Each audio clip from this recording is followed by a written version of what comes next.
Welcome back to Inside the X Factor on Reels. I'm Tony Cowell. Earlier, Simon told me how he really feels about the judges. Now he opens up even more about the contestants, hidden cameras and Botox. What do you think about the standard of the talent so far? Well, if you don't get anyone good, you don't have a show. And there were moments when we were filming the show thinking, God, if I have to pay you $5 million, I'm out of business. And then you get those moments of magic. I mean, the Chris Renee thing, you know, how it came over on TV was exactly how it came over in the room. You know, it was magic. And you realise that you've met someone who's got star potential. Gotta live it wrong. To my brothers and sisters from where we get wrong, they never thought I'd make it this far. And with Chris, I mean, he was real. You know, he had a true backstory, as you call it, and he deserved to be there. I just got out of rehab, actually. How long you been clean? 70 days. Good for you. Good for you. Equally, I think he's going to go a long way in this competition. Well, the point is, when you make a show like this, which is why we have as few rules as possible, when you run a record label, you don't put rules up. You don't say, you know, anyone under 29 can't sign to my record label, or if you've had problems in your past, you can't sign a deal. Business doesn't work like that anymore. YouTube doesn't work like that anymore. You know, people are forgiving, they're open-minded, and I'm all for giving people second chances. And so the fact that he was so open to us was refreshing. I love that. And the audience have reacted.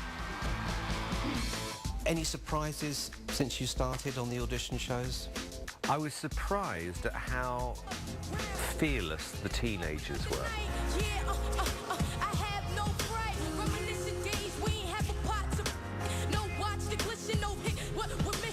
Because when I started on Idol and we used to have young kids in, they were like jellies. I mean, they were so nervous.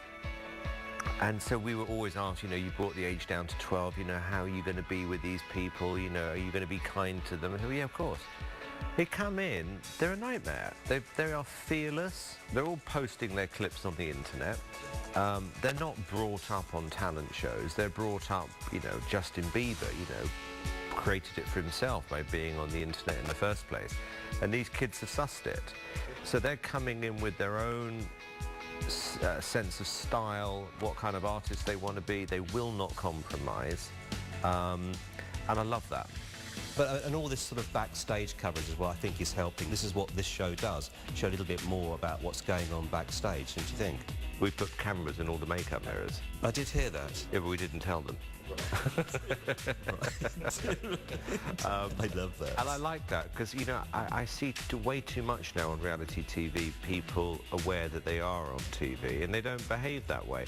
I've worked with contestants who, you know, on camera are the nicest, you know, beautiful people you'll ever meet. Cameras off, they are absolute horrors. Treat the crew awfully, are awful about the other contestants, and I can't stand people like that. So I like on this show that you see everything.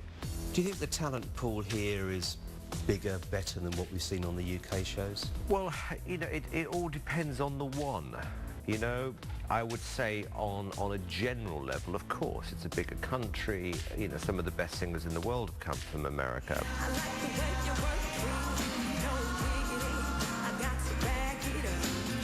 But, you know, we've had winners on both shows, whether it's Idol or X Factor, where you think, how did you end up taking the prize? And that's really what I care about. I think also you said you'd like a group to win it. But where do you sit with all that now? I'd love a group to win, because there's a gap in the market right now. There's not many pop groups doing particularly well at the moment. I don't know why, but, you know, since NSYNC or Destiny's Child become very solo-orientated, which tells me there's a gap. Look, I know this is and I'm pleased about it, it's a Ryan Seacrest-free zone. I don't know if you wish me good luck. He did send me a text when the billboard started going up saying he's feeling suicidal. Trust me, he's watching the ratings closer than I am. I'm sure. He's getting up earlier than me. One last question. Do I need Botox? Yes. Okay. Yeah. Simon, thank you very much. Quite a lot. You think you've got all the right moves? There's one man you need to convince. Coming up, we get inside the X Factor with the show's creative director and choreographer, Brian Friedman. It's about filling the stage and bringing the highest level of production that we possibly can. You see, he's used to what Simon wants. You can tell that.